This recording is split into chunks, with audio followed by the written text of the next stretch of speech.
Good to hear. Okay, so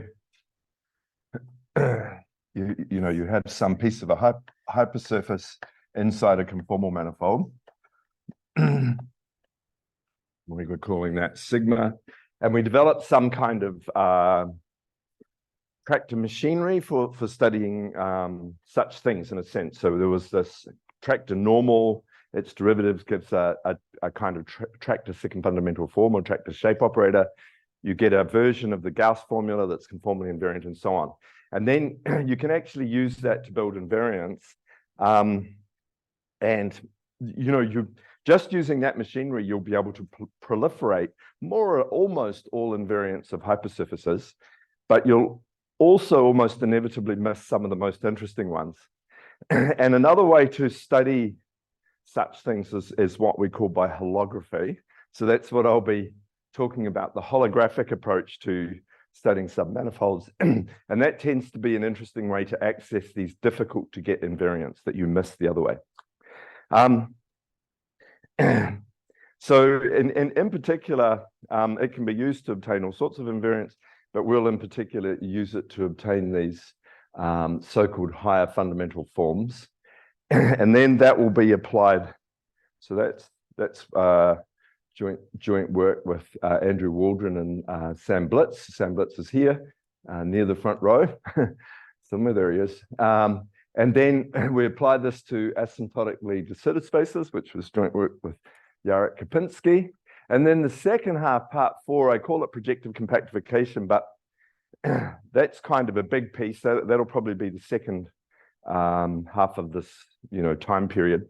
And apart from projective compactification, I'll sort of give you an idea how you would approach compactification quite generally, in a sense, right? So using what I call curved orbit decompositions.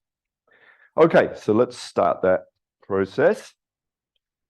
Thank you, everyone, by the way, for making it on Friday morning. It's tricky. I know everyone was doing intensive research on the square last night.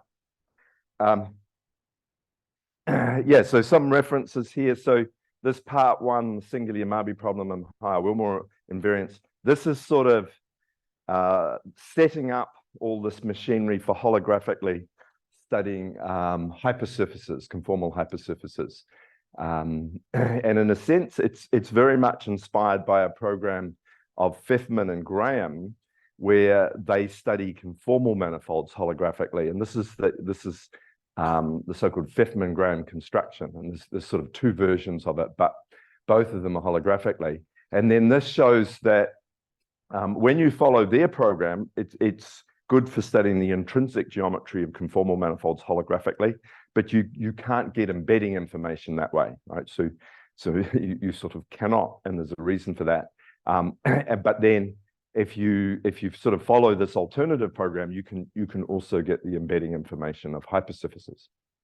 And then yeah.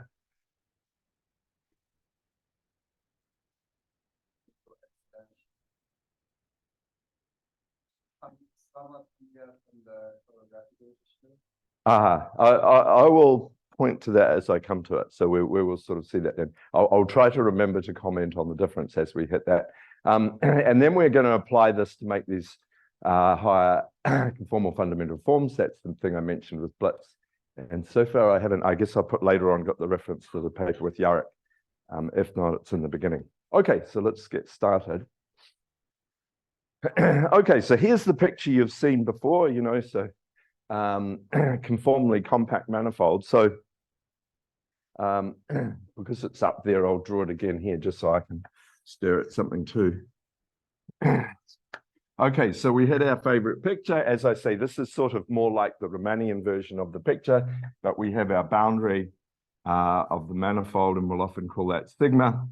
So that'll be a conformal infinity. And this is going to be a conformal compactification of some metric that might be called G plus, or it might be just called G. Okay, so a conformal compactification. And I've reminded you of the sort of classical definition. You have this defining function. So this is the 0 locus of this defining function and so on. But we also worked out a a way of incorporating this into a purely conformal picture, where instead we said this was the zero locus of a certain density sigma, and we had the scale tractor, and yesterday we were talking about when on the boundary the scale tractor agrees with the normal tractor and so on. So I'm saying all that to remind you what we were doing. Now, the usual way so here's the sort of important point and why I'm repeating it. The usual way you would think of this is G plus is fixed, okay? So that's your physical metric if you're a physicist. That's your geometric metric if you're a mathematician, let's say. These people just do not mix, by the way. And then you're doing a conformal compactification of that, and then you pick this other metric, G bar, and so that's just a sort of slave to help get information to the boundary. So it's conformally related to the original one, but goes to the boundary, right? And then R is the defining function, and that governs how they're conformally related. Okay, so normally you're fixing G plus, but you can turn this around and ask a different question. Okay, so the different question is you say, okay, now we'll just start with a conformal manifold with boundary. There's no G plus so far, but there's a conformal structure going to the boundary, right? So it's a conformal manifold with boundary. And you may want to study this boundary. You may want to find out the conformal invariance of that, how the boundary is embedded in there, yeah?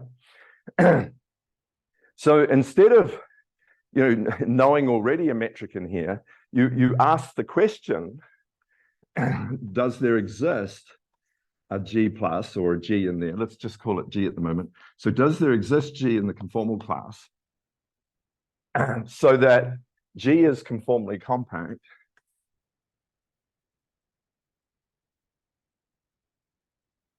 and the scalar curvature of G is, let's say we're in Riemannian signature just to make it easy, n minus one. Is that the right usual? I think that's the usual normalization of it, right? So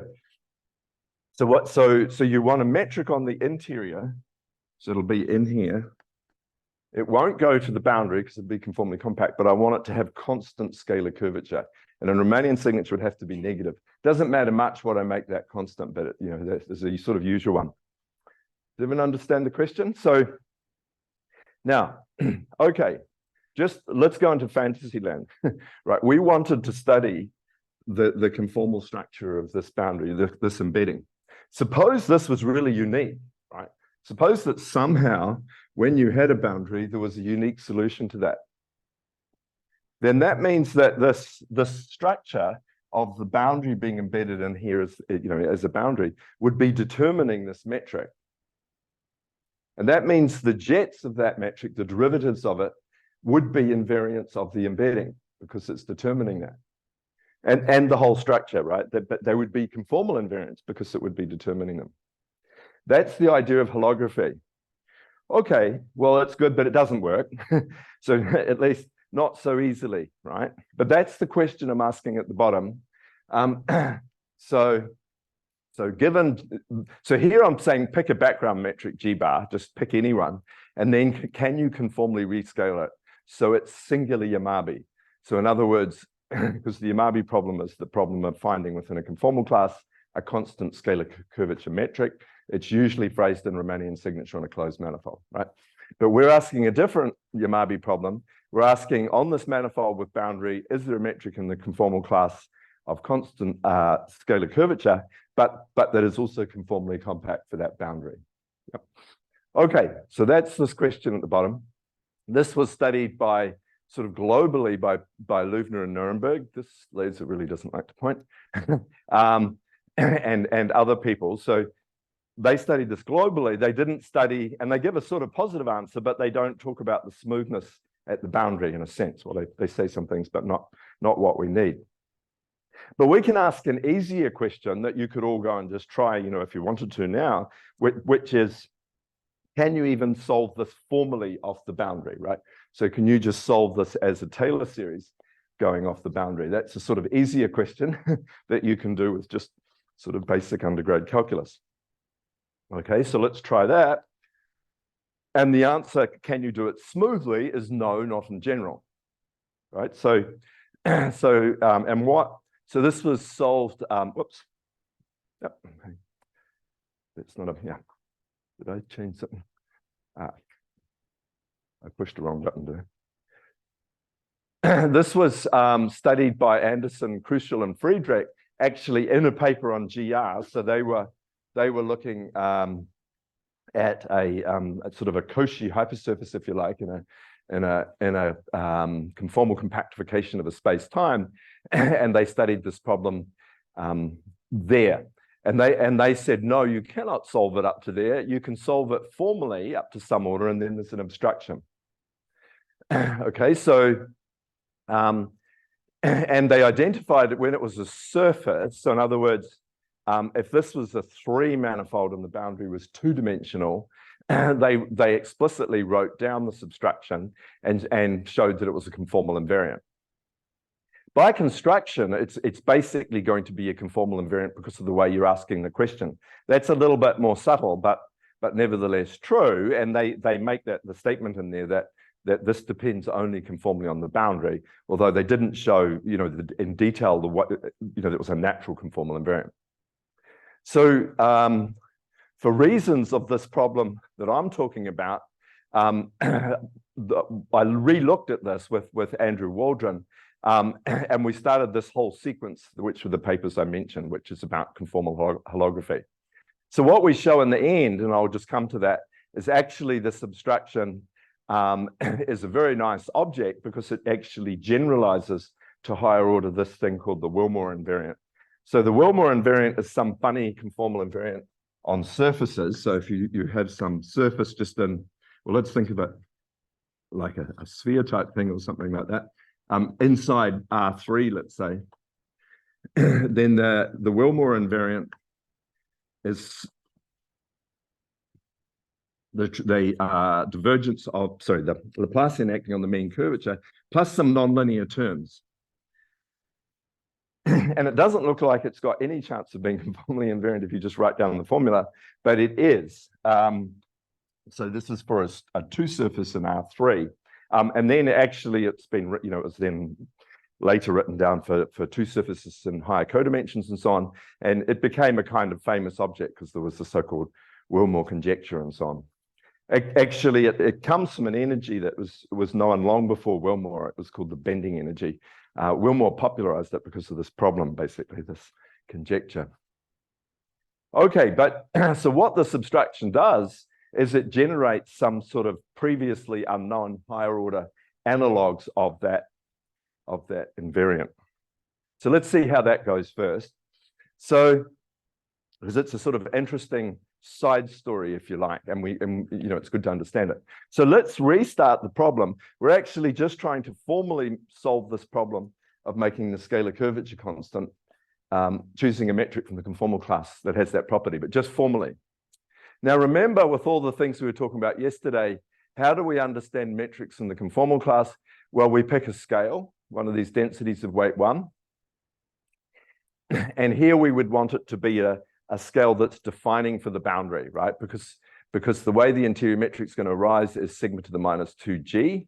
So if we get a scale like that, that will make it a conformal compactification. If sigma is 0 at the boundary and its derivative is not at that point. So we want to find sigma. So if it's a true scale, sigma is nowhere vanishing, but we allow sigma to be 0, so have zeros. So remember that. Then we form the scale tractor. Rather than, there's the Thomas D, 1 over d times that acting on sigma because the scale tractor. I'm dropping the 1 over d and changing it to sans serif. Okay, so the sans serif d is just a renormalized d. So remember I said yesterday that the scalar curvature up to a sign is more or less the length of this scale tractor. So this I squared, and we were computing that. So it's normalized. Okay, so that should have been a +1. There's the normalization. So when you do the scalar curvature with this sort of usual normalization, so as I say, this is what you do in Riemannian signature. In other signatures, the sign would change, but whoops. Good. But otherwise, it's the same story. So this is the normalization that means that if you're on, for instance, hyperbolic space, the sectional curvatures are all -1. So that's why they normalize that. This on the nose is the scale tractor squaring to 1 in that signature. So it has length squared 1. That's what we want to solve, right? So if you can solve that, then you've solved the singular Yamabe problem. So you're trying to solve that now. So it's rephrasing it. And so when you write it, so what we're trying to find is dA sigma, this is this Thomas D operator, renormalized, contracted into itself as 1.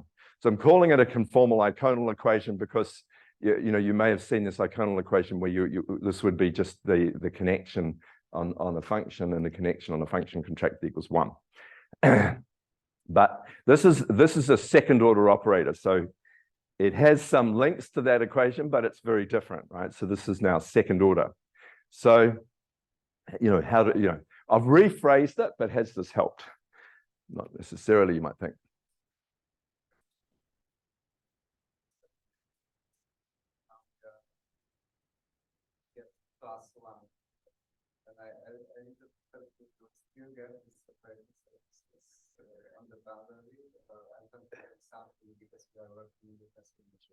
Right. Well, we're currently, let's say, in Romanian signature, and 1 is just the length of the tractor. So in the model problem, let me draw the model up because you should always go back to the model and see if things make sense. So would you get a 0 locus if you took so in the model problem, taking it space-like would mean that you're taking a constant vector I out like that, right? And then you're looking at these XA, IA. If this can be 0 intersecting this cone, then it's going to be separating the sphere. Well, this is lack of sleep. So XA, I equals 0. So, of course, this is giving a hyperplane, and it has this 0, which is that subcone. So, yes. So that's what's happening in the model, and then it's actually a theorem that will in general happen in the curve cases. Yeah, not always, but you'll get a 0 locus in with the same sort of properties. Okay, so we want to solve off that 0 locus this problem I squared equals 1, and this dA into it equals 1. Now it's very nonlinear, right? This is sort of fully nonlinear, as they would say, with this quadratic leading term, and we want to solve that's 1 plus sigma squared. And remember, if you really write out fully this D operator, this is a very complicated expression, right? However, we also had this magic SL2 that I told you about yesterday. And although this is nonlinear, it just works again. So actually before, when I was thinking about this nonlinear problem, I knew about the SL2, but I just didn't think it would be very helpful. But actually, it just works just as well. So here's the proof now, and you can just do it sort of in this much space, basically. Well, there's a bit hidden, but suppose you're trying to solve this thing inductively now. So suppose you've solved I squared sigma equals 1 up to sigma to some order. You want to go to the next order.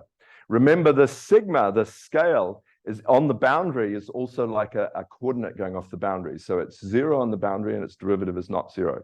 So for a function that has that property, I sometimes call them a slice function, that then, those are the sort of functions that make coordinates. So sigma has that property at the boundary. So suppose you've done this and you've got this for some smooth AK. The lemma is that if k is not equal to n plus 1, then you can go to the next step. And if k is equal to n plus 1, then you can't, but there's a sort of invariance, an insensitivity to adding that term, which is the hallmark of an invariant object sitting there. Okay, so let's just see how it goes. Well, what you were squaring d sigma squared to give you I squared, and it was 1 plus sigma to the ka. So that's what I'm doing. That's that term, and that term. But then we're using this improved sigma. So we take the old sigma, add some power of the old sigma plus a function. Okay, the sigma. This is sort of we're not using coordinates. We're just using sigma to do everything because as I said, it's like a coordinate. So you're substituting that in there. F is supposed to be smooth, and now you expand it out. So you just substitute that thing in and square it, and expand it out. Now, D doesn't quite satisfy Leibniz rule. It almost does, and so on. So you can use that. But the important thing is you get this old I squared, which is your, by assumption is 1 plus sigma k to AK. You get some very, some more quadratic terms that are high order, right? So when you expand this out, the real work in this is actually just to show that those will go in there, right? So that you can ignore them for this stage of the induction. And then lo and behold, what turns up here, so you take one of these sigmas is turning into an I, and then you've got, so you get an I dot D as a sort of cross term, and you get to use the SL2 identities again. And so basically you get these numbers, and there you see the factor. If K is equal to N plus 1, you're in trouble. That term goes and you can't get rid of the AK, and otherwise you can. And so, if you want to see that you have some gain from this, so do this without using the SL2 and write everything out in coordinates. And yeah. All right. Okay, so what you get in the end, so the conclusion from that is that if you have some hypersurface embedded, right? So here I'm thinking of it as the boundary of this thing that's going to be conformally compact. But actually, we're only doing it formally, so you can just do this off a hypersurface. It doesn't really have to be a boundary. That's the way we're thinking of it to start with. But you can just formally, if you have a hypersurface embedded in a conformal manifold, you can just play this game of formally trying to determine a metric in a neighborhood of this hypersurface that makes the hypersurface at infinity and so on, and has this constant scalar curvature. And so that's really the way we think about it in the end. And what you show is that, if you have sigma embedded in a conformal manifold, you can find such a distinguished sigma that satisfies I squared up to this order. This B restricted to sigma by construction is the conformal invariant. And we show it's natural, so it's made out of the second fundamental form and its derivatives and so on. And we also show that it generalizes this Wilmore equation invariant in that when n is even, when the boundary has even dimensions, then this obstruction is a power of the Laplacian on H plus lower order terms. And there's also representation theoretic reasons that you can use to show that this really is a higher order analog of the Wilmore. They fit into sort of places and things called BGG diagrams and so on. Okay, so a sort of little nice side observation is that if, this is Riemannian geometry, and you guys are probably not so interested in that, but it also applies, well, yeah, it also applies in other signatures if you say the right things. But suppose you solve the singular Yamabe problem. So in other words, you solve the way I'm really writing it. Whoop, I did it again. Hang on. Right. If I hold it down for more than a second, it does something funny.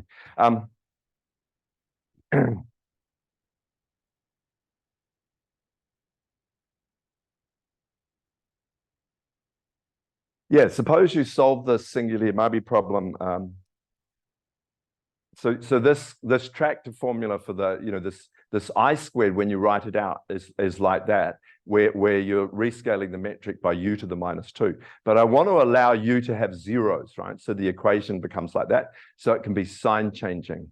So if you get a sign changing solution of that, then the zero locus is going to be a smooth separating hypersurface and so on. And if it's a smooth solution, this automatically has to satisfy this higher Wilmore equation.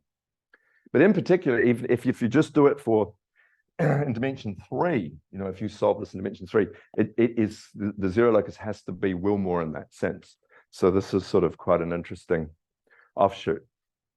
Okay, and for those who are interested in some things, I will just say this very quickly. You can show that the subtraction is variational.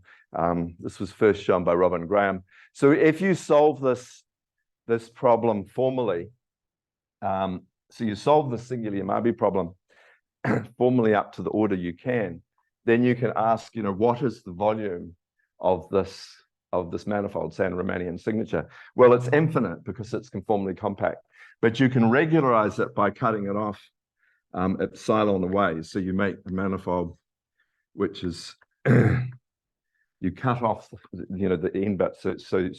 So now then it'll have finite volume, and that gives you this volume epsilon. And then the next question is, how does that volume depend on epsilon? And you get this sort of Laurent type series with a log term. This is a sort of, this part's a well-known story in, this ADS CFT picture in quantum gravity and so on. And so the coefficient of this log term is called the anomaly term. And what Robin first showed, and then we recovered in our ways, was that this log term is an action for that abstraction. So the variation under embedding of the boundary gives you that. And the integral of A is itself a conformal invariant. So it's a sort of generalized Wilmore energy, if you like. Okay. Yep.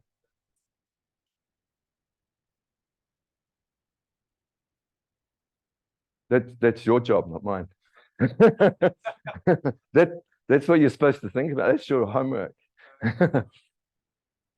I mean, actually, these terms and these expansions do, this is a renormalization groups, blah, blah, blah. Yeah, but that's not my work, like I don't know. But yes, they do. They have interpretations.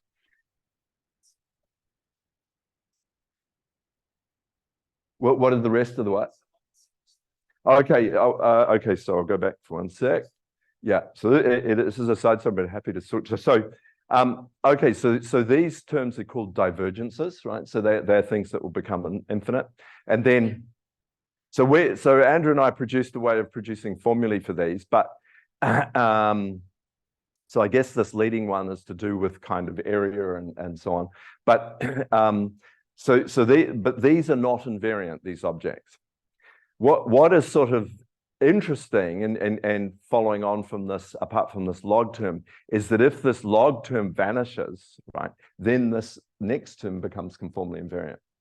And that's called the renormalized volume of this, because the volume is infinite. What can you do? And so you can do this, and you can hope that that one goes away, and then you get this renormalized volume. So that's an interesting global invariant of your manifold. Quite hard to write down and so on. So people are trying to, as we speak, people are trying to sort of get formulae and different formulae for those things. Yeah, but I can answer more questions perhaps afterwards. We probably should move on. Not laser. Okay, so just summarizing. So this is just that theorem mentioned again. But basically, the point I want to make is that if you have one of these hypersurfaces embedded in a conformal manifold, then up to some order, it is determining the sigma around in the neighborhood. And so up to some order, we can take the invariants of this conformally compact structure and use them to produce invariants of the hypersurface. That's the idea in doing a holography. And so, this is that statement a little bit more carefully. So if you have a conformal manifold and an embedded submanifold, it's determining a distinguished scale that I've now put a bar over, modulo, up to this order, so up to adding terms of that order. And so any invariant you make of the conformal structure and that scale is then a conformal invariant of the hypersurface. Now, it would have been nice if we'd made a real scale, because then we could just take Riemannian type invariants, right? So the problem is that this, we've made a scale, but this is the scale that makes this at infinity for the metric you're producing. So you have to think of this as this coupled conformal thing with the scale, but then you can use, sort of these tractor things or whatever to make conformal invariants of those things. And that's really the idea. Okay, now let's apply this back to the problem that we've been thinking about. So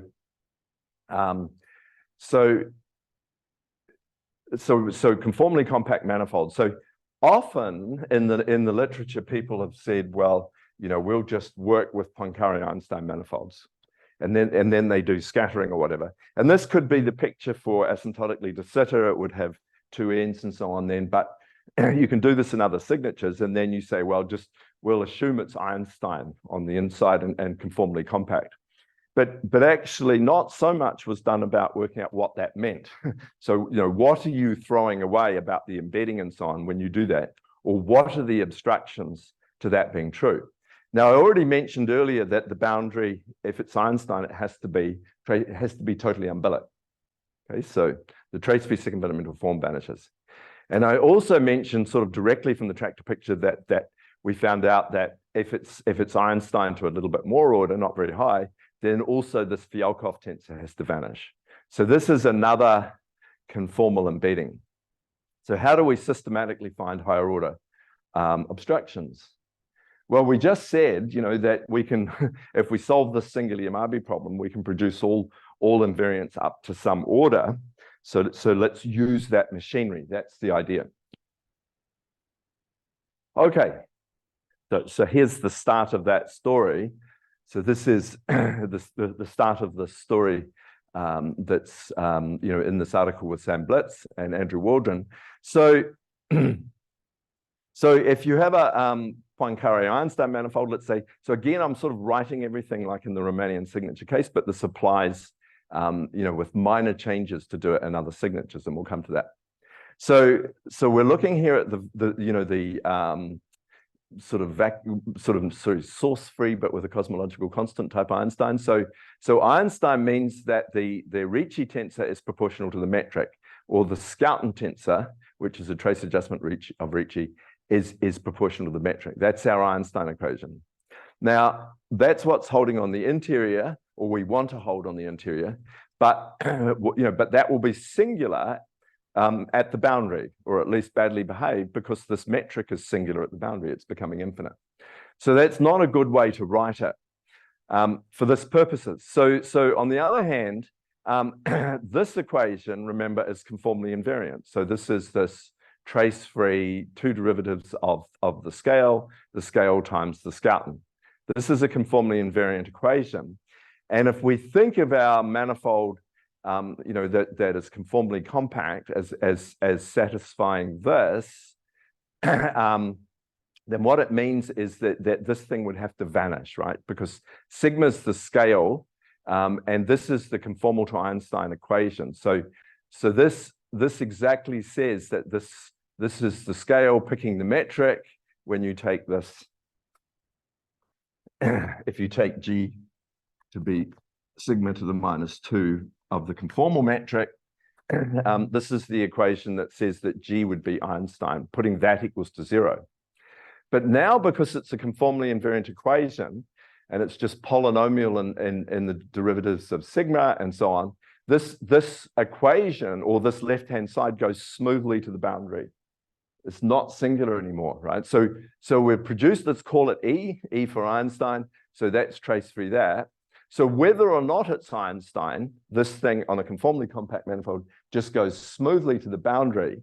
And then the manifold is Einstein if and only if it's identically 0, or it's asymptotically Einstein to some order if and only if this E is asymptotically 0. So you could ask to be 0 at the boundary, or 0 to the next order, or 0 to the plus sigma cube terms, and so on. So order by order, you can study this problem of whether it's Poincaré-Einstein or not. So any extent to which E fails to be 0 on the boundary, that is going to be an obstruction. Now, the point is we're going to do this having solved the singular Yamabe, right? So you have a conformal manifold with boundary. Is there a metric in the conformal class that makes it Poincaré-Einstein? So here's the way we're going to study it.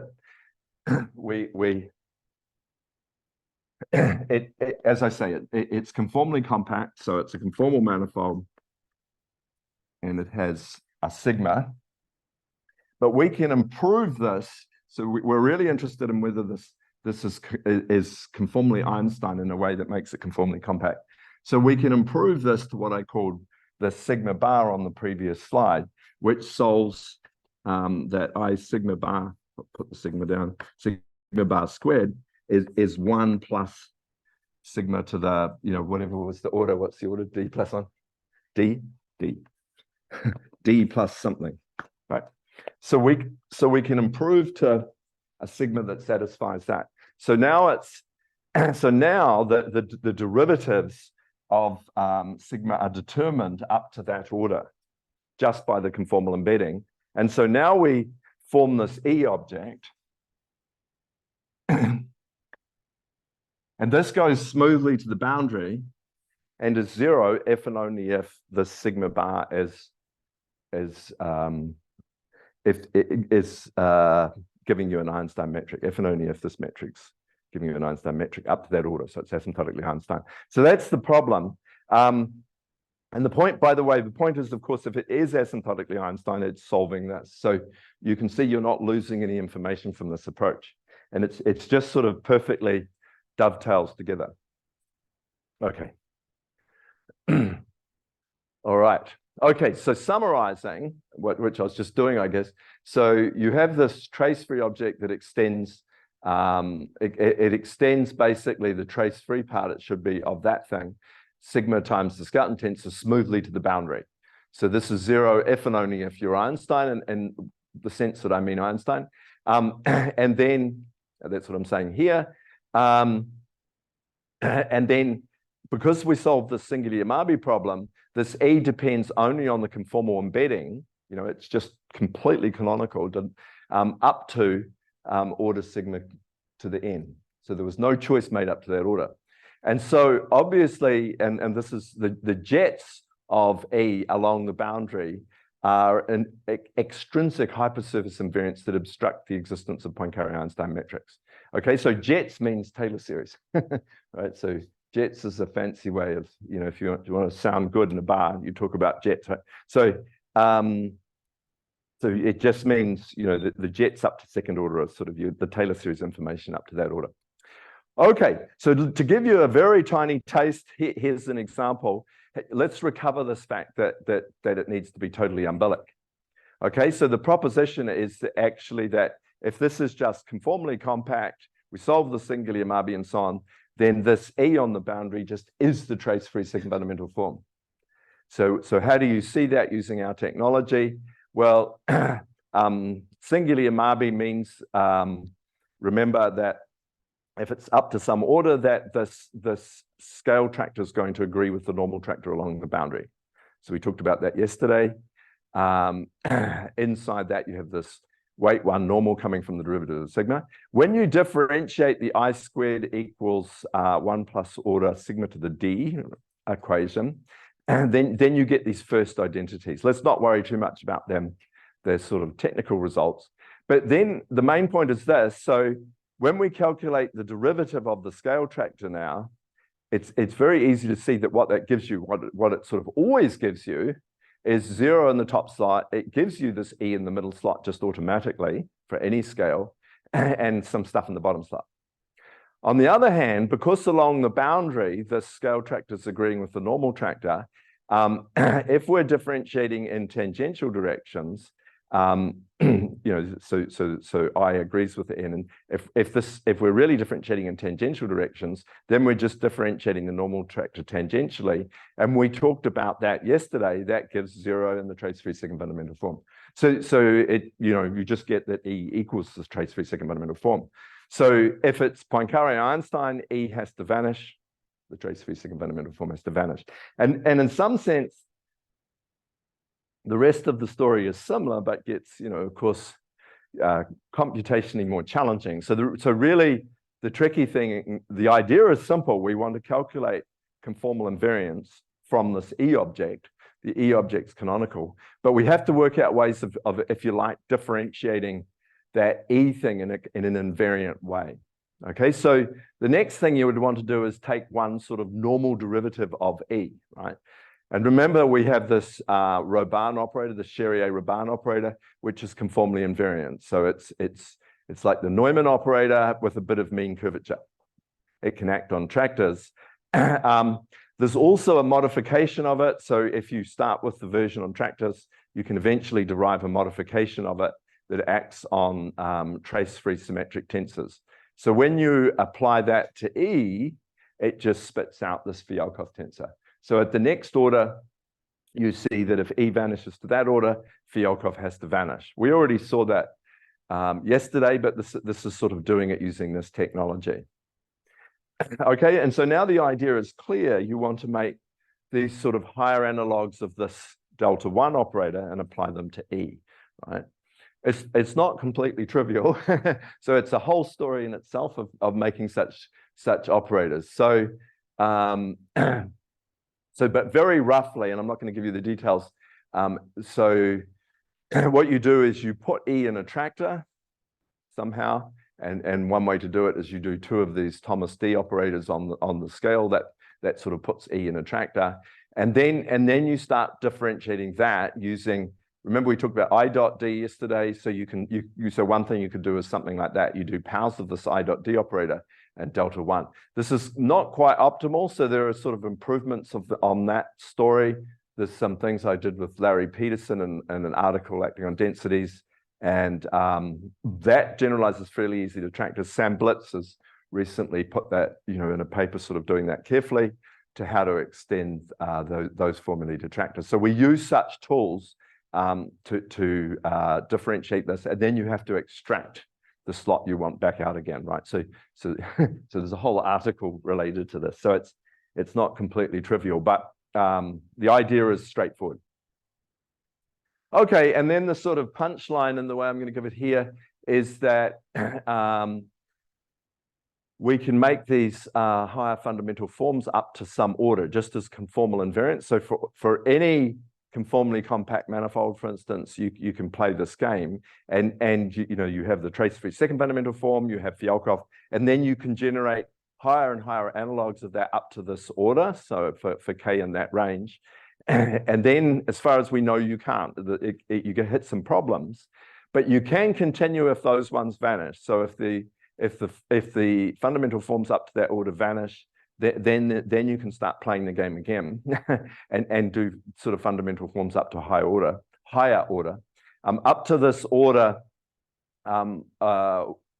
which I've said is sigma the n-1 here. I hope I've got that right. I think I do. But this is where you start to hit global information. So where if you had solved the Poincaré-Einstein problem or something, then the global term turns up there. So you expect trouble at this order. I might come back to that. Okay, so that's that story. So that produces those fundamental forms. Oh, by the way, I should also say that these are if and only if. So with these fundamental forms, it's asymptotically so asymptotically Poincaré-Einstein up to the given order if and only if these things vanish. So it's order by order giving you the if and only if conditions. Okay, so let's apply these in the physics setting. So this is the work with Jarek-Kapinski, and I would say, with 90% Jarek-Kapinski. But we apply these fundamental forms to asymptotically de Sitter space-time. So then the story is like before, but now we're considering the case we have a source. So you have Einstein's equations with a source. And the notation I've left changed here. So this is not quite the same as above because I wanted to leave it like in that paper in case you go look there. So, I probably should say that on the slide, that this notation is essentially reflecting the notation in the paper with Jarek. Okay, so here's the definition of sort of asymptotically de Sitter, but it's exactly what I've been talking about for asymptotically de Sitter, except we have the source term, the stress, and it's going to be required to vanish along the boundary. Now, because the boundary, because the cosmological constant is going to be assumed to be positive, it's going to be asymptotically de Sitter. In other words, the boundaries will be space-like, and sort of at future infinity and would be at past infinity. Although, we're not really, we're just dealing with one of these surfaces since there was probably a big bang and there wasn't a past infinity for it. Okay, so. So what happens now? We have a source. Well, I'll just sort of skim through this fairly quickly, but it's the usual notation. So now the physical metric is going to be this G tilde. This is the one that's satisfying Einstein equations. As usual, we have a conformal metric in the background, but the physical metric and therefore the conformal structure will be determined by Einstein's equations. That's sort of the way you're thinking about it. But then we get a scale tractor associated with the physical metric. This little lambda, I haven't given the relationship. It is related to the cosmological constant. Yeah, so the scale tractors as usual. And the point is that because of the assumption about the cosmological constant and the source vanishing on the future and past infinity, then you get this condition that the normal, if you like, the derivative of sigma at the future and past infinity, will be future infinity for us, is going to be time-like, right? So I guess usual de Sitter would be some sort of picture like this. And here's our sigma, but we're perhaps thinking of coming from a Big Bang. So we're really we end up studying the future infinity. And, you know, what I'm saying here is this grad sigma tilde is time-like, you know, so the boundary is space-like. Okay, so I'm just saying here that, you know, in the usual de Sitter picture, you would have a sigma minus and a sigma plus, but we'll just look at one of them. Okay, and then the way this was studied is that we've made assumptions, which I think is usual in this setting, about the rate that the stress energy tensor decays. So this T tilde is what you're thinking of as the physical stress energy tensor. Sigma is this gauge, which is, you know, going to vanish at the boundary. It's going to vanish at infinity. So it's like a coordinate infinity for these purposes. And tau is something that goes smoothly to the boundary. So this Q is telling you how fast you're assuming the source to decay as you go to infinity. Okay, and so we considered these different rates of Q. And because sigma has a weight, T tilde is just the stress energy tensor, it has no weight. Q has a weight, and so tau has a weight. So you should just remember that. But we're assuming the tau is smooth to the boundary. And so the Einstein equations basically become, so this E thing that I was talking about, but now the tilted version of E equals this power of sigma on tau. So because the E is, remember the E is sort of sigma times the Scouten tensor, so that's why you're getting a Q plus 1 there. Okay, and then, so here's, this is just reminding us about the fundamental forms. And the reason I'm doing that is I've renamed them K or curly K. so a version of K for these cases. So to fit with the physics notation. So, but these are just the fundamental forms I was just talking about, right? So, and define these as above. So that this is the trace-free second fundamental form. At the next order, you'll get Fialkov and so on. Okay, so let me see, is that, yeah, that's what I want. Okay, so this is some detail. I probably won't go into this. This is some detail talking about, you know, the calculations done in here. To some extent, you know, Jarek redid those calculations of the fundamental forms, you know, quite explicitly and by hand, and this is the D operator that's going into powers of those. So you can see that they're quite complicated when you expand them out. But yeah, and then the only other thing to say is that the earlier fundamental forms were defined by the scale sigma that solved the singular Yamabe problem. So we had that we're holding. But here, because of our assumptions about the source, we have to assume that I squared is minus little lambda plus something to do with the, you know, it goes wrong to do with the trace of the source, right? So we have it up to a lower order generally. So we want to be careful about that. There would be ways to get around that, but it gets very complicated. Okay. So that's just giving us a restriction on where we can talk about this in the sort of obvious way. So here's one of the main theorems from that. As I said, I won't go through the details. In one sense, you do the obvious and inverted commas things, but there's a lot of detail to do that carefully. But the main thing that you get is that with those sort of assumptions, that these, once again, if it's satisfying the Source-Einstein equation and with our assumptions, these fundamental forms vanish up to some order. And then, but the interesting thing is at the next order, you know, after the one where they vanish, you get agreement with one of these fundamental forms with part of the stress energy tensor. So this T is basically the tau, but now regarded as an unweighted quantity. So that's where it's coming from. And then for the one that would be the fourth fundamental form, we're in dimension 4 here. So this would be the thing that's picking up the non-local terms. So you can't hope to get an understanding of this in quite the same way, and that comes out in the wash in this, but you do get some constraints and so on, and those are discussed. So that at that weight and so on, this divergence of that is conformally invariant. In the usual sort of non-sourced setting, this would be 0, but here you get conditions relating it to the stress tensor and so on. Okay. Some formulae, so how these things look in details.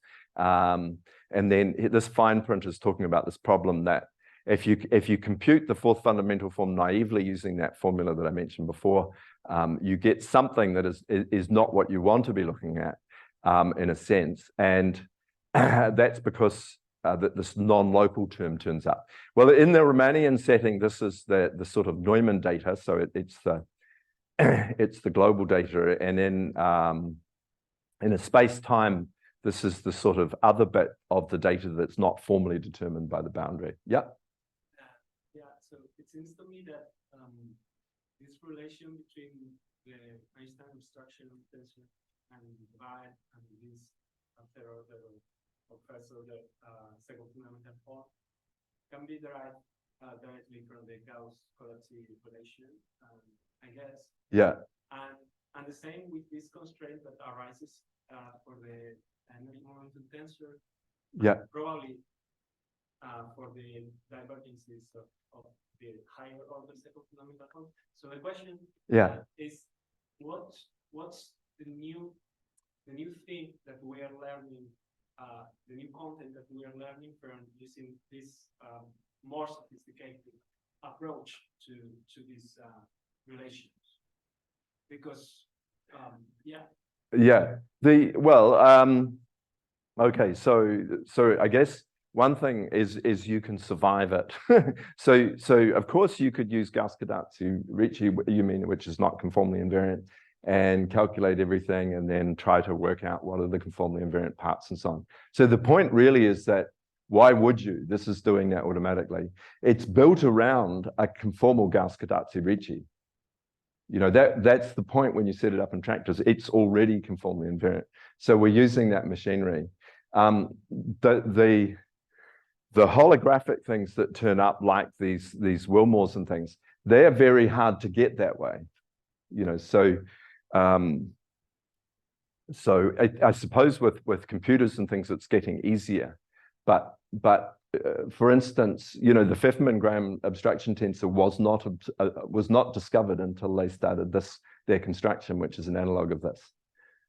So the technology was there in 1900, but the thing was discovered in 1980 something. So that's the answer, really. So if you're happy to wait 60 years, people will play around in the way you suggest and discover all those things. But you can just, we're saying that this is actually just the efficient way to do it in a sense. Yeah. Yeah. Once you start, especially when you go into higher dimensions, you want to do higher order. It gets very hard. Yeah. I mean, beyond what you can do by hand, even if you're good. But you're also seeing the structure, so mathematics, for me at least, is very much about simplification, right? So in a sense, when you're doing it this way, it won't look like it initially to you because I'm giving, it's new information.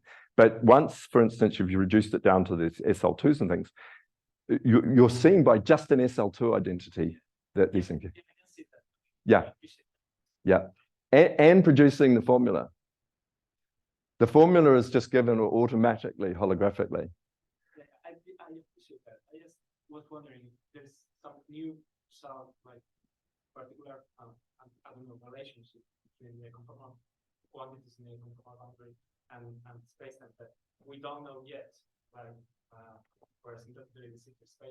So that arises using this. Well, these Wilmore things were new. The Wilmore things were new, for instance. So they were non-existent until quite recently. Yeah, so they are completely new. So they're an abstraction when one of the abstractions to this picture. So those things are new. The other things you're getting, I guess, is insight into what's going on. The other thing that came out recently was that I worked on with Sam Blitz and Andrew Waldron, was the writing down the Dirichlet-Neumann problem, writing down how to extract the Neumann data from that, which again, people knew it, but I think that hadn't been observed that you could use this simple machinery to produce the Dirichlet-Neumann map explicitly using curvature quantities and so on. But anyway, yeah, progress is always a subtle thing. So I'm going to break in a second. Yeah, so here's some sort of detail of the sort of formulae that come out. This is unwrapping the machine, so this is the sort of things that you would get indeed by doing Gauss, Codazzi, Ricci, and so on. But so this is extracting these fundamental forms. And Marek asked that I link to Penrose's CCC. So one thing, Penrose, he likes these bamboo drawings, right? So you have a sort of different eons or something like that. And this from this eon, this is future infinity, and then this is somehow the start of the next eon where the Big Bang is, and so on. And well, it depends what you want, but if this is really conformal, one thing you could assume is that the Big Bang is a purely conformal, homogeneous type singularity. So, so this would be perhaps asymptotically de Sitter.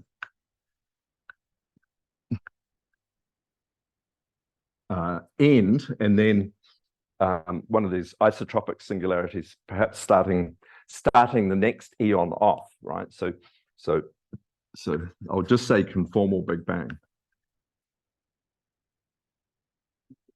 Yep.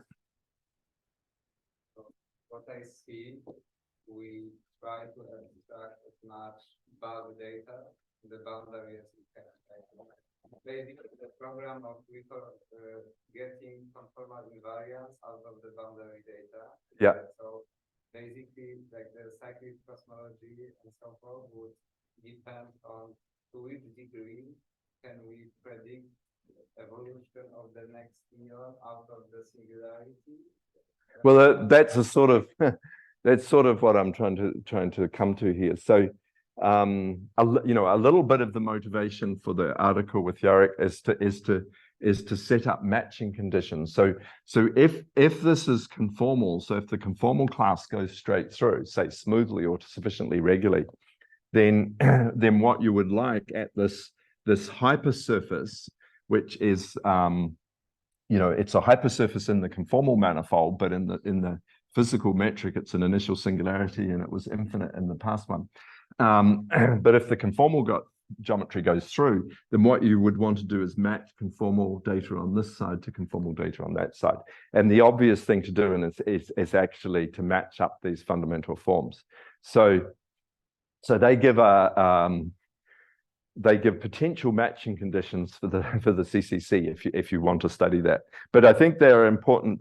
They're important of interest anyway in the de Sitter setting. Yeah. Okay. So let's break now, and we'll start something completely different. Yeah. I don't know. Let's I guess moderately quickly sort of skim through.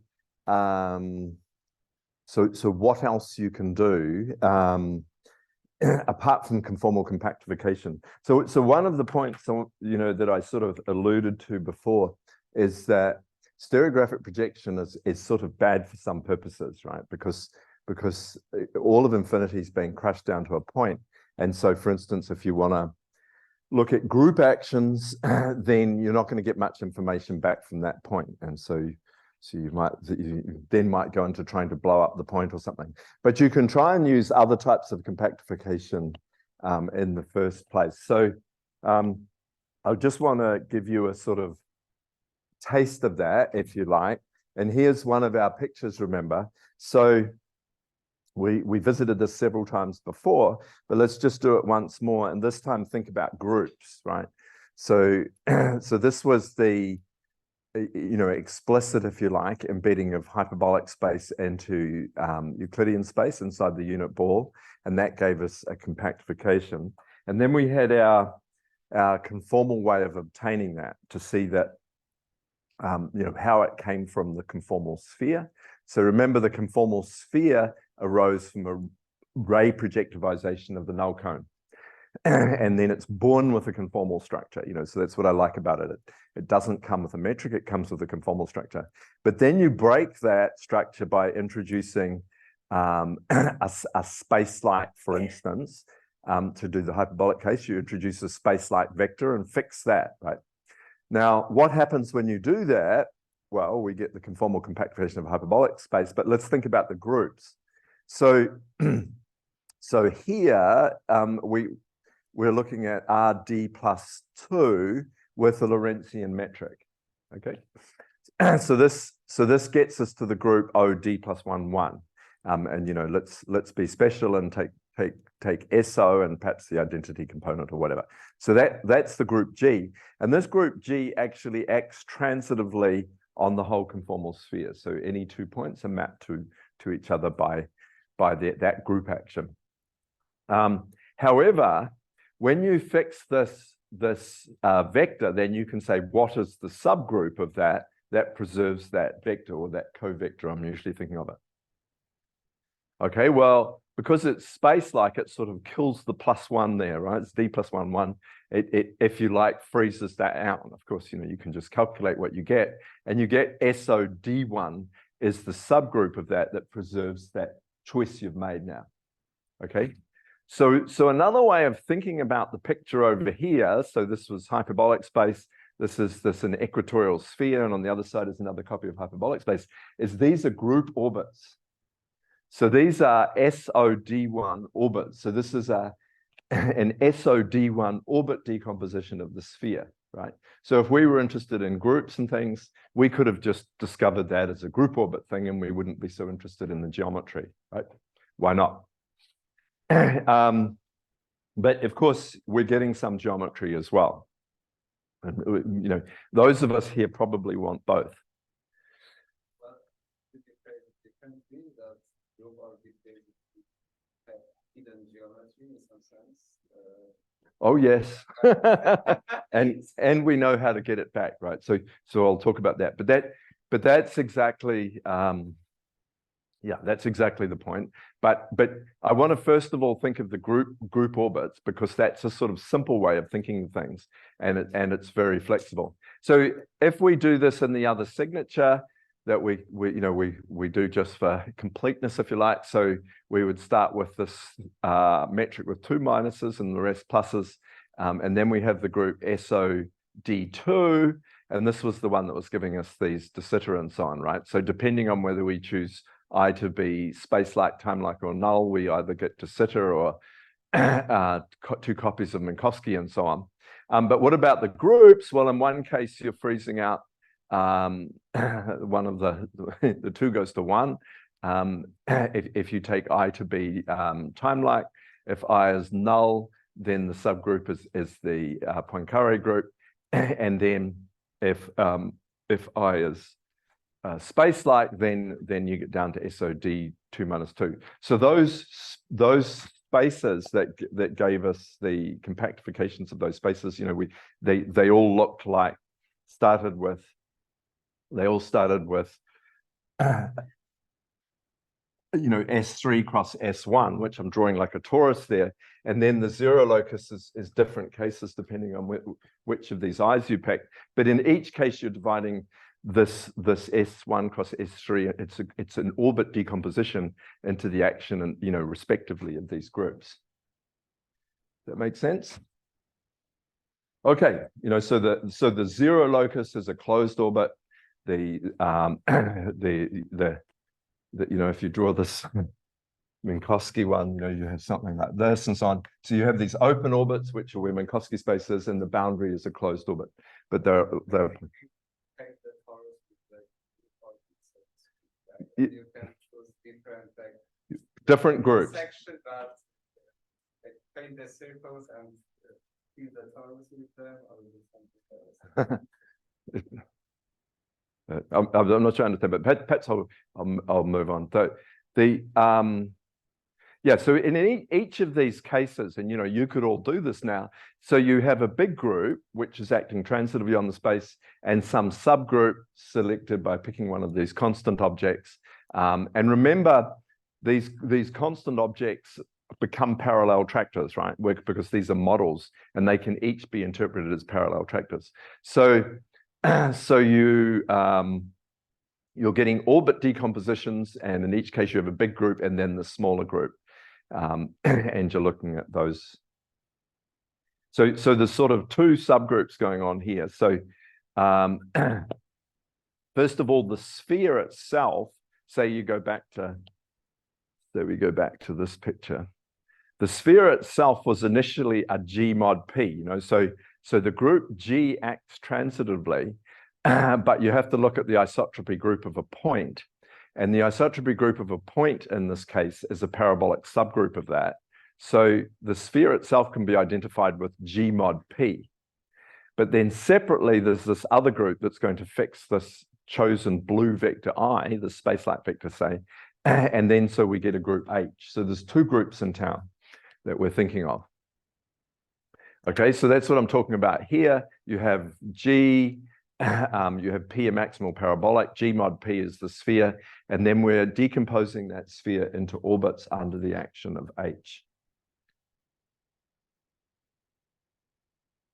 Okay, now, so when you do that, you get some orbit decomposition, so maybe you started with a sphere and you get some sort of orbit decomposition under H.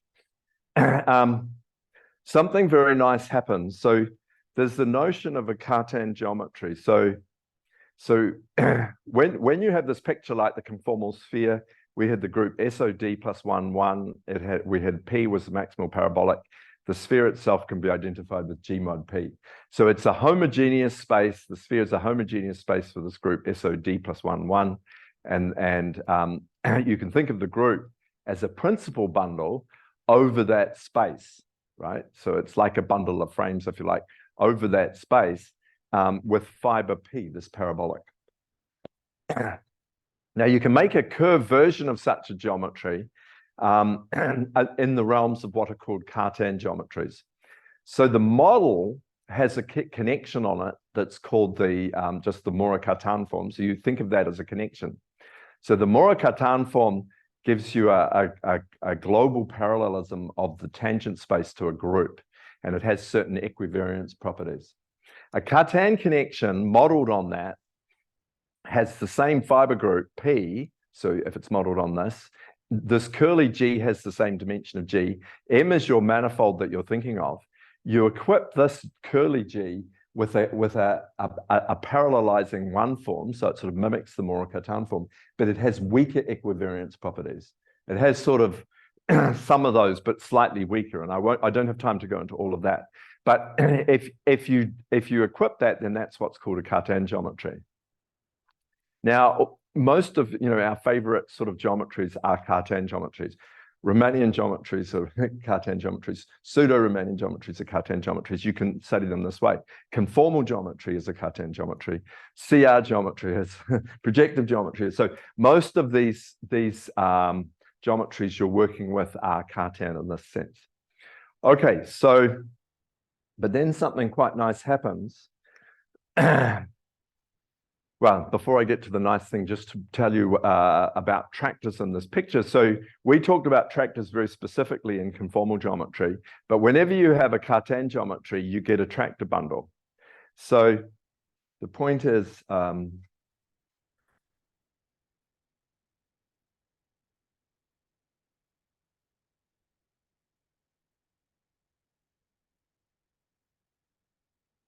So we have our model G, right?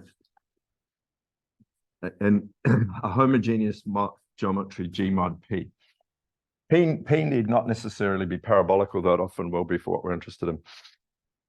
Then in this case, say on the conformal sphere, where did the tractor bundle come from? Where did the conformal tractor bundle come from? Well, for the sphere case, G was SO D plus 1, 1. And so that has a sort of natural representation, which is D plus 2 dimensional, which is basically just RD plus 2. So the defining representation of that. So you can form, so think of that as a representation of big G. And then you can do G cross PV. So this is a associated bundle to that representation. But now I'm thinking of it just as a P representation. So what this means is this is the Cartesian product of G with V, and then you mod by the obvious right action of P. Right? So Px on here on the right and by P inverse on the left here. So you mod out by that P action, and that gives you a vector bundle over G mod P. And that was our standard tractor bundle in the conformal case. So from a groupie point of view. Now, the point is that when you make the corresponding Cartan bundle in the curved case, you just make that the curly G and it still works, right? And the Cartan connection then gives you the linear tractor connection on that. Okay, now this just happens for all sorts of groups, right? So that was, if you're in CR geometry, you'd start with a certain unitary group with signature, blah, blah, blah. So it depends, what geometry you want to study, but you get tractor bundles in the same way. So the point about the tractor bundles is that they're representations of the big group, right, G. The tangent bundle, say here, the tangent bundle is G cross the Lie algebra of G mod the Lie algebra of the parabolic subgroup as a P representation. That's the tangent bundle to G mod P. So it's a homogeneous bundle, but it doesn't get a tractor connection because G mod P is not a representation. It's a representation of the group P, but not of the big group G. Okay, so special things happen when you take these associated bundles to the big group G. Namely, you get a linear connection on those things, and those are the tractor connections. Okay, so really that's all super fast thing to say that, that these things show up all the time. Now, here's the important thing that just as you have a curved decomposition, and there's some words up there, but just look at the picture, right? So on the right, let's suppose that's one of these orbit decompositions. So you have a homogeneous space, maybe it's a sphere, maybe not, but I'm drawing a sphere. Then you have some subgroup, let's call it H, and you look at the action of H on that homogeneous space, and it divides the homogeneous space into orbits. That's the orbit decomposition. When you go to this tractor picture, that orbit decomposition on the model will be coming from a parallel tractor. There'll be a thing like we had the scale tractor that could be a tractor with indices and so on, and an incidence relation that is relating the relative positions of the groups H and P. So you have G and you have P as a subgroup in there, and H as a subgroup in there. But really, as you move around the manifold, these groups are related by conjugation. So they're sitting in there, but in different ways. So you're getting conjugate copies as you move around. And how they're related is determining whether you're in an open orbit or these closed orbits. Yeah. So in the conformal case, the group H was being picked by I, and the P is related to X. And the relative position is whether X, this is positive or negative or zero, right? That's telling you the position of these conjugate subgroups, if you like. Okay, so all the stuff about the zero locus and that can be understood in a sort of groupy way. Now we're interested in orbit decompositions when these come from such a if you like, from a parallel object, you know, so it's like fixing a metric in a projective manifold, or sorry, in a projective tractor bundle, or a scale tractor in the conformal case. You get these orbit decompositions. So what this theorem is saying is that when you move to the corresponding Cartan geometry, in the curved case now, the geometry will automatically decompose in the same way, right? So in other words, if in the curved orbit here is a smooth embedded submanifold, there'll be a corresponding smooth embedded submanifold in general in the curved model. If that has a conformal structure, this will have a conformal structure, and so on. So the way you prove this is by a diffeomorphism. It's not an isometry or something. It's not strictly preserving the geometry, but it's preserving the type of Cartan geometries that occur on these pieces. And it's preserving the regularity structure. Like, as I say, if it's smoothly embedded or it's a cone point or something, that sort of property is automatically preserved. So you get an enormous amount of information just immediately from those tools. And sometimes that extends beyond that setting, and that's partly what I was talking about in the previous lectures. Okay, so there's a sort of program for general compactification, right? So you say, okay, suppose I want to compactify some sort of geometry that's a curved version of some homogeneous geometry. So what you do is you identify your favorite geometry, H mod K. You try and find this as an open orbit in a larger geometry, G mod P, right? So in other words, you want to see it turning up as one of these cells in one of these orbit decompositions. So that requires, you know, a bit of group theory or geometry or whatever.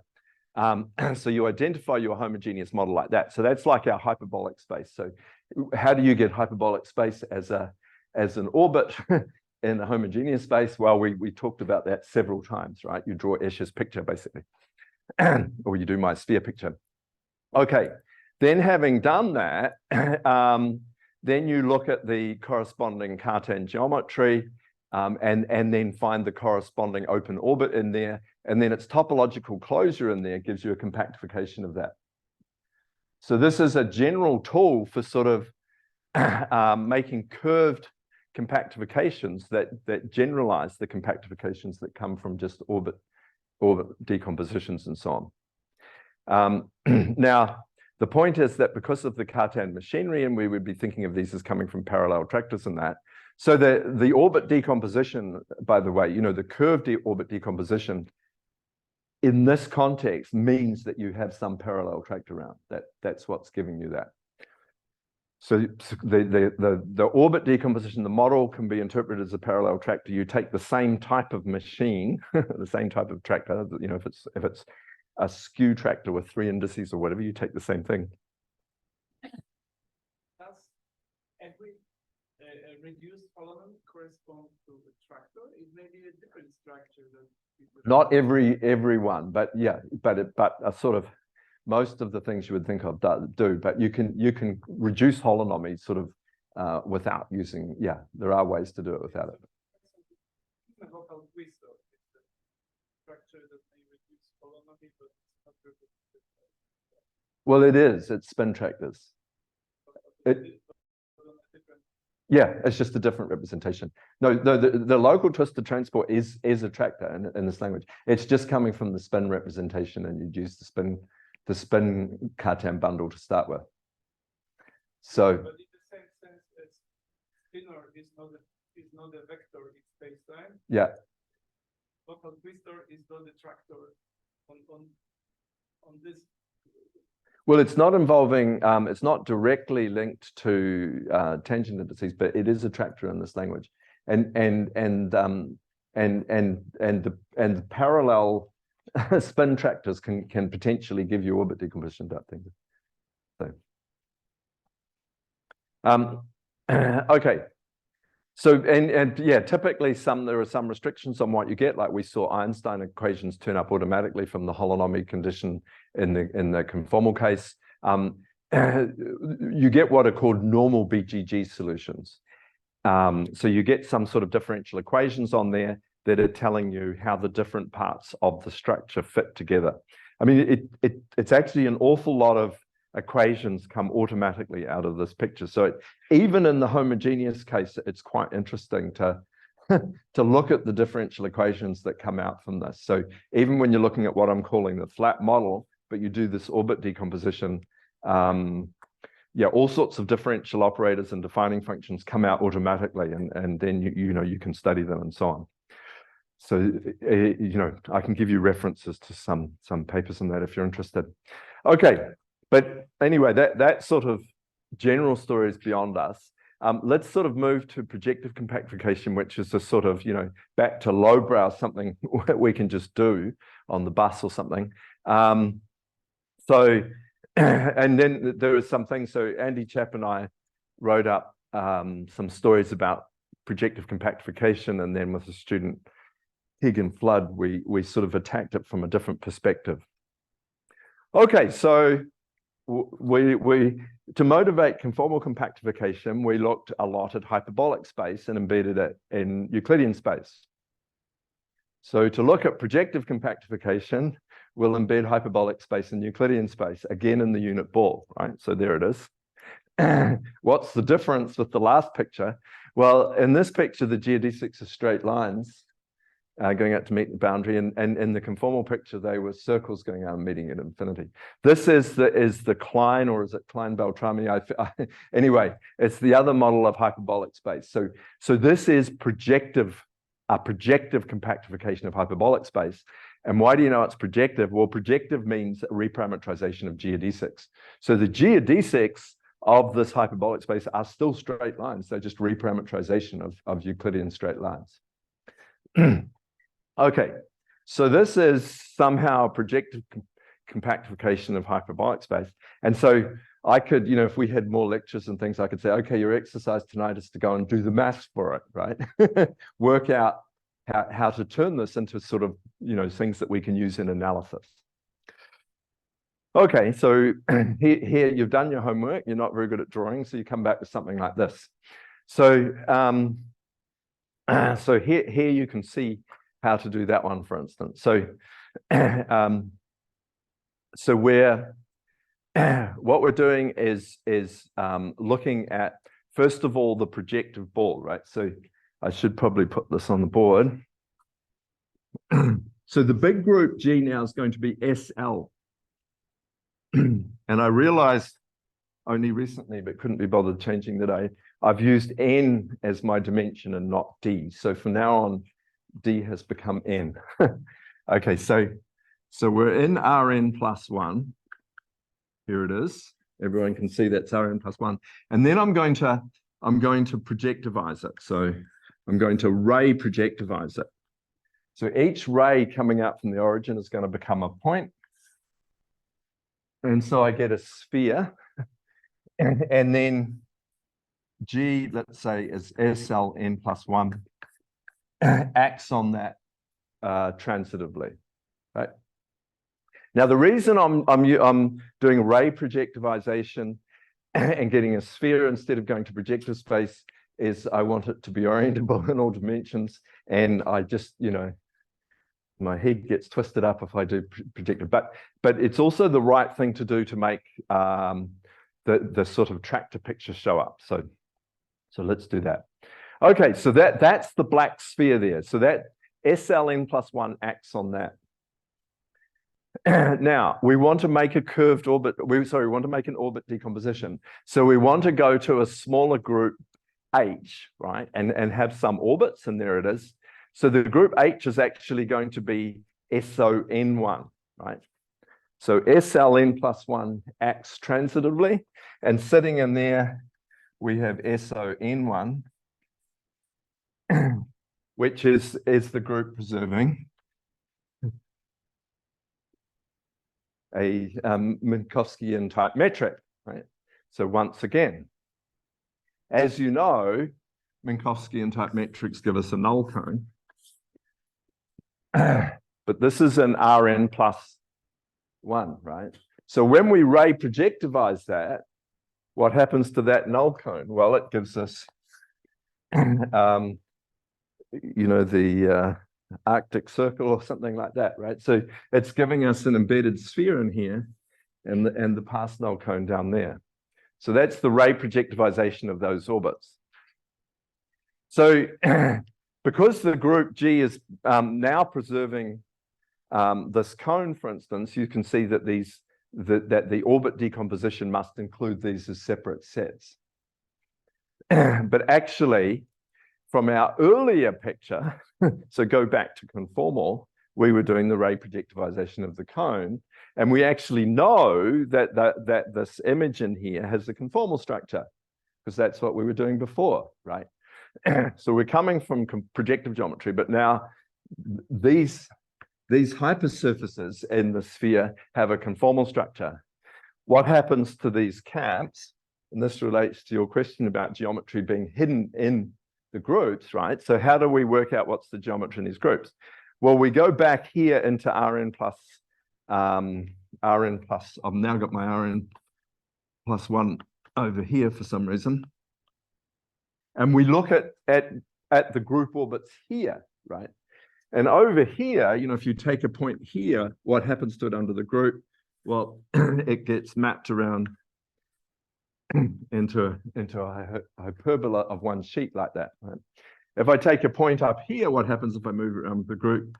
Well, I get this two-sheeted hyperbola thing, right? And of course, this is a hyperbolic, gets induced on it a hyperbolic metric. This gets induced on it a de Sitter metric and hyperbolic. So what we get is hyperbolic space here, and de Sitter in the middle, separated by these conformal surfaces. Okay, so just by choosing this metric, we've understood a lot about the geometry. So we've picked this Lorentzian signature metric, and we get all the structure, these group orbits and the geometries on them. And then SO, you know, that's sort of the end of the story. It acts transitively on each of those parts. They are the orbits. Okay, so each of these are homogeneous geometries, and we're getting the compactification of hyperbolic space by taking hyperbolic space in this boundary. We're getting compactifications of de Sitter space, now projective compactification by taking de Sitter space in these boundaries, or we can have them all together if we want. You know, people like Andras Vasi actually go, you know, do some analysis out there moving across those boundaries. So people use this stuff. Okay, probably enough for that one. Okay, what about Minkowski space? So that was, we got de Sitter, hyperbolic. What about Minkowski space? Everyone likes Minkowski space. So start off with the affine plane. Okay, so the affine plane. Does everyone know what the affine group is? Yep. So you're allowed to do translations and otherwise sort of SL type transformations, right? So you have the affine plane. How can you compactify the affine plane? Well, you can do central projections. So remember before for stereographic projection, we had the medicine ball and we projected from the North Pole. So instead of that, we can cut our medicine ball in half and just have half a medicine ball, and we can project from the center down to the table, right? To the Euclidean plane forever. So that's called central projection. And it's easy to see that that's projective because the straight lines in the affine plane get mapped to straight lines, you know, sort of great circles in this. So it's really just a projective hemisphere, but you can use a round one if you like, just to capture it topologically. So this is a projective compactification. And now, you know, now the boundary's better, right? Now the boundary is a whole sphere of one lower dimension.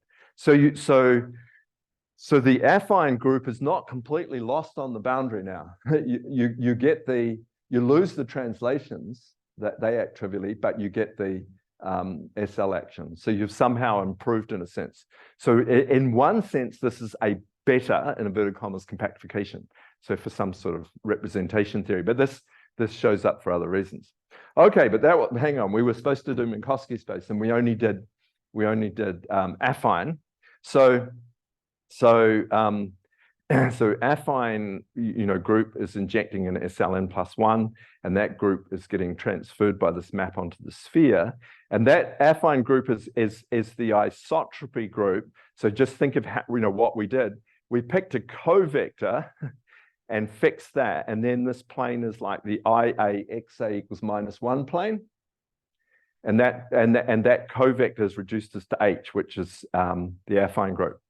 But now suppose we also fix, we say, okay, in red, we're going to fix this metric, which is diagonal -1, 1, and then 0 in the bottom slot. It'll be orthogonal to that covector I, but it'll further reduce the group down to the Poincaré group. Sorry, the Poincaré group. So so we'll get the natural group on Minkowski space. Okay, and when we further reduce that group, lo and behold, if you look at what this thing gives you on the boundary at infinity, right? So you'll see that now the boundary at infinity is not anymore acted, because now we're down to SO with a signature acting on the boundary infinity. So it no longer acts transitively. The boundary at infinity is actually the picture from the previous page, but down one dimension.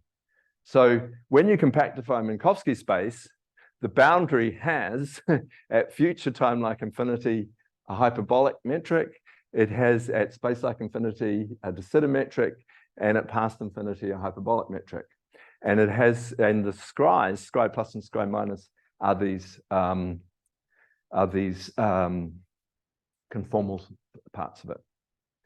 So it's all, so that picture has everything in a sense, right? So you can see that Minkowski space is almost as simple as it gets, but you already have quite a lot of stuff going on. But now, and that all then just comes out sort of automatically with the tractor machinery in a sense, so you get the curved version of it. So, but you have to talk about, first of all, what you want to mean by projective compactification and so on.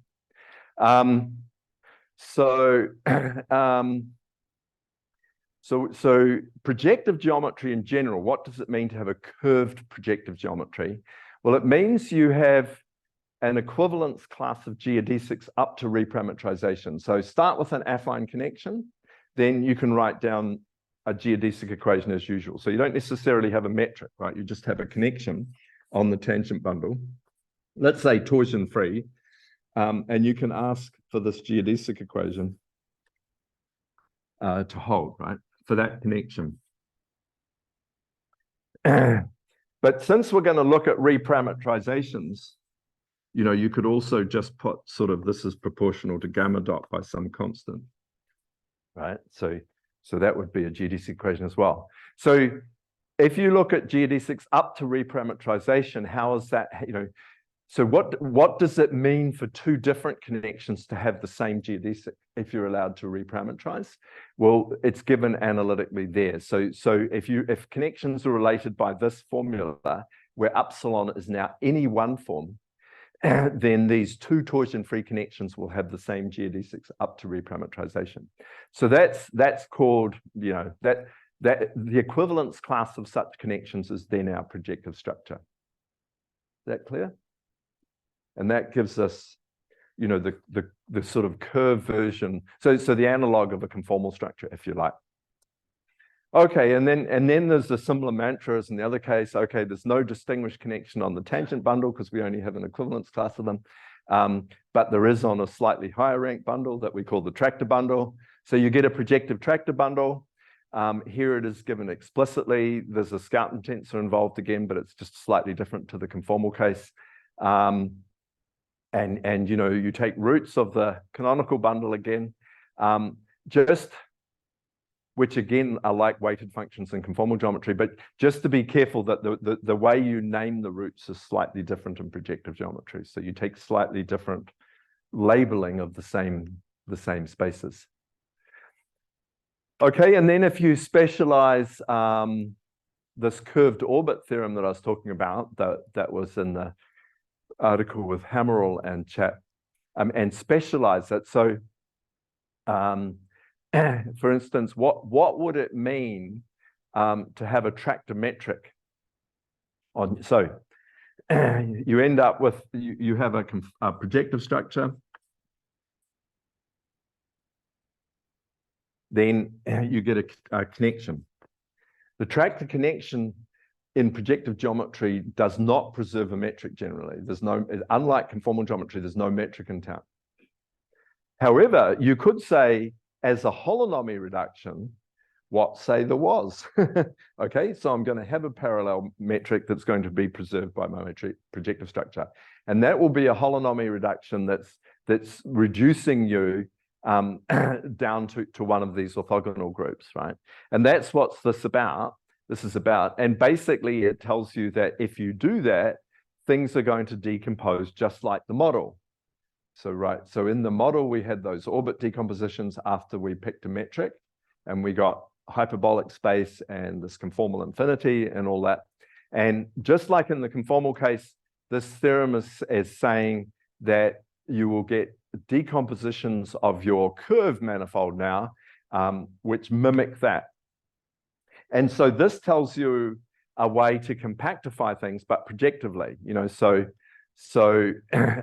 when you do this, you get, suppose this metric that you pick on your tractor bundle is non-degenerate. So it's really, you know, the bundle has rank n plus 1. So you suppose this symmetric parallel tractor for the projective tractors is non-degenerate, but has some signature like it's Lorentzian.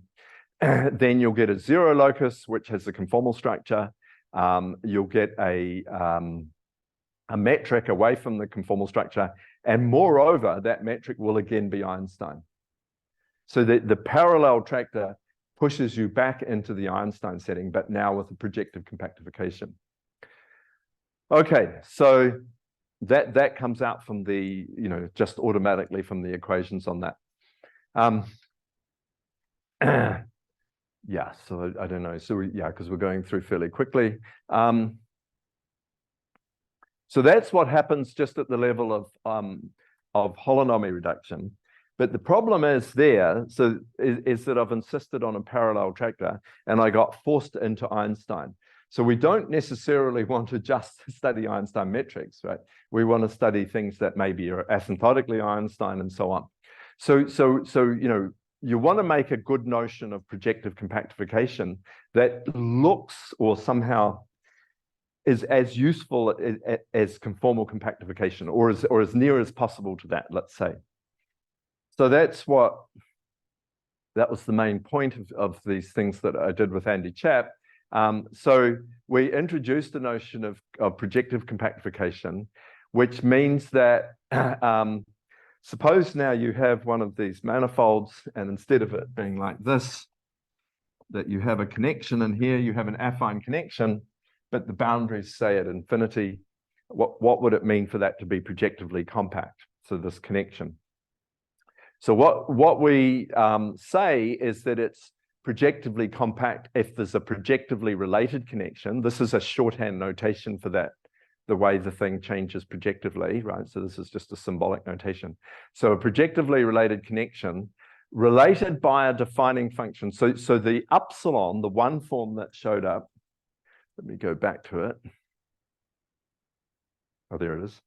So here's how projectively related connections are. So we're now asking that this one form, this upsilon, takes the form, it's going to be grad of a defining function for the boundary over some number times the defining function.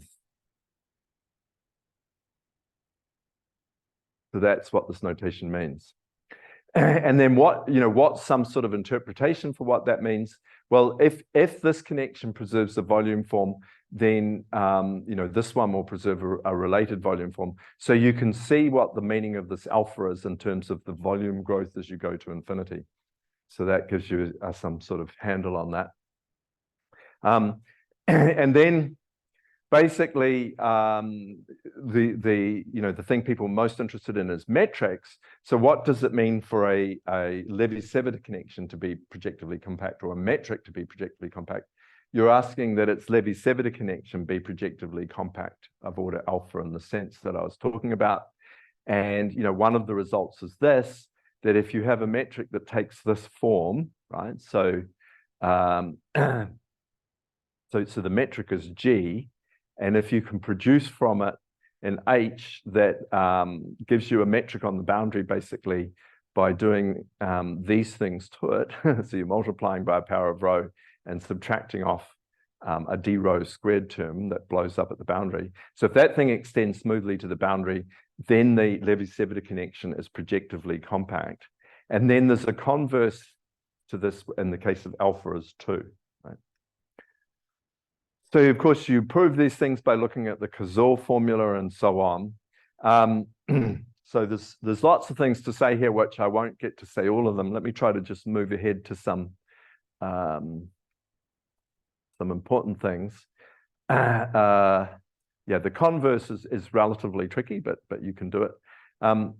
Okay, so some asymptotics. So one thing that I didn't mention that was up there that you have this alpha which is parameterizing different projective compactifications, but the boundary will only be at infinity for geodesics if this alpha is less than or equal to 2. Right? So otherwise, you're kind of the geodesics will get to infinity in finite time. So that's the range you probably want. And in some of those metric things, you have to restrict alpha to be a suitable rational number. And in practice, you really want alpha to be 1 or 2. I won't really go into all of that. But so this is the order 2 projective compactification type setting. So you have a metric taking this form. So roughly speaking, H is a metric on the boundary, extended off. And then you have your d rho squared over rho squared. So it's a little bit different to the form of a conformal compactification. And then the scalar curvature goes smoothly to the boundary, and there has a constant value. The scalar curvature is automatically constant on the boundary if you have one of these projective compactifications. This tensor, the Ricci plus a certain amount of the metric extends smoothly to the boundary. So that means when you have a projective compactification, it's automatically asymptotically Einstein in that sense, right? Just from the fact that that goes to the boundary. And the way the curvature asymptotics look at leading order is like this. So the curvature at the highest order has these rho d's and things that are derivatives of the defining function. So it has that asymptotics at that order, and then at the next order, stuff to do with this metric and so on. And so you can work out how the asymptotics look. Blah, blah, blah. Scalar curvature plays a big role, and this order 2 compactification is basically equivalent to the scalar curvature being, well, it always extends smoothly to the boundary, but it being non-zero on the boundary, and then it's forced to be constant. Okay, so just the final thing to say in here is, yeah, so perhaps I'll just say this on the board and then stop. So there's lots of results just talking about compactification that way, but there's another way that you can attack the study of projective compactification that's linked to metrics that's quite interesting and important, namely, and it's to do with a thing that we call the metrizability equation. So, and this sort of links to another whole branch of things that are linked to this whole picture here called prolongation. So, yeah, so if you have a projective structure,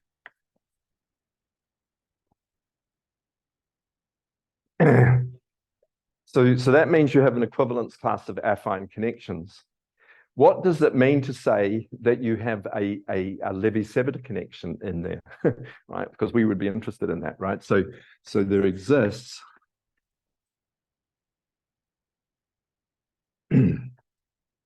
but is there a Levi-Civita connection in the projective class, right? So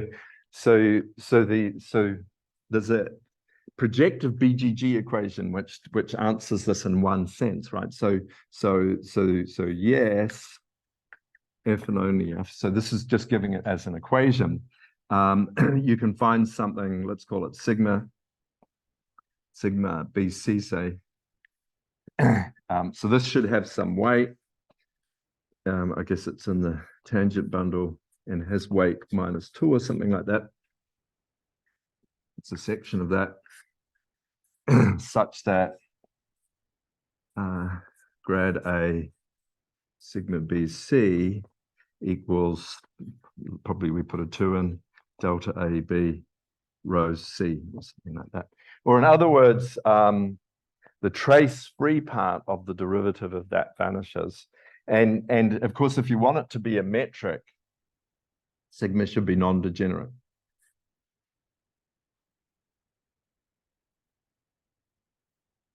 Right? So this is an overdetermined PDE, and it's projectively invariant. So there's a Levi-Civita connection in this projective class, if and only if you can solve this for some non-degenerate sigma like that. And then there's a formula, you know, that the metric is something like the determinant of sigma sigma AB, or perhaps the inverse or something, and sometimes you put the sign of that determinant as well. Now, of course, you should never let sigma be degenerate, otherwise it won't be a metric. So what you do is you say, let sigma also be degenerate, right? And then you get the analog of this conformal picture. So what you do actually is then you prolong this equation. So prolong this equation. In other words, you turn it into a closed first order system, and what you get is grad A HBC equals some sort of curvature stuff. And HBC is the thing that has sigma in it. It has the rho in it, the rho again, and then it has some second order. So I'll just put second order. And that's sort of your tractor metric, but it's not necessarily parallel in general for the usual tractor connection.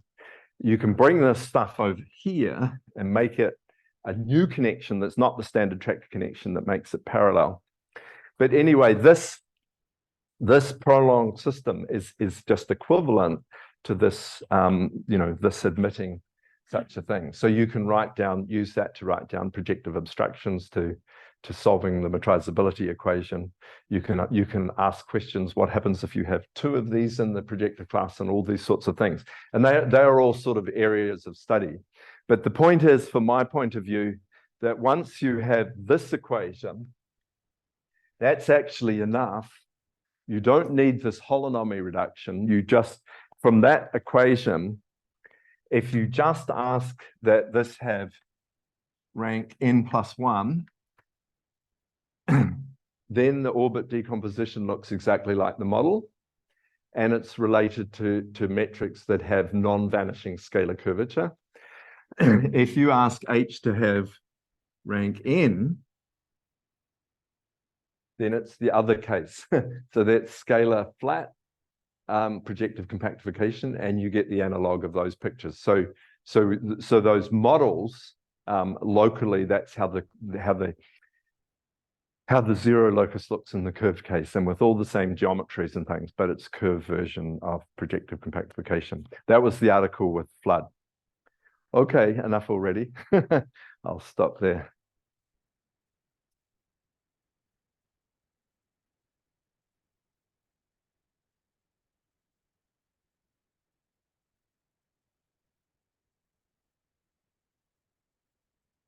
Yep.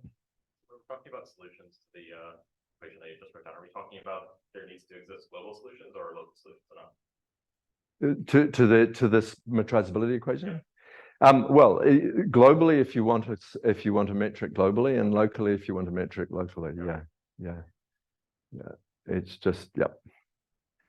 Yeah, that's just the equation that's equivalent to it. So I mean, in one sense, it's a small gain, right? Because if sigma were parallel and non-degenerate, you say, oh well, that's a Levi-Civita connection because it's a torsion-free connection. So, but it's just this trace-free condition has made it projectively invariant, and that's the power of it. Yeah. Everyone's too exhausted. Okay. All right. Well, thank you, everyone.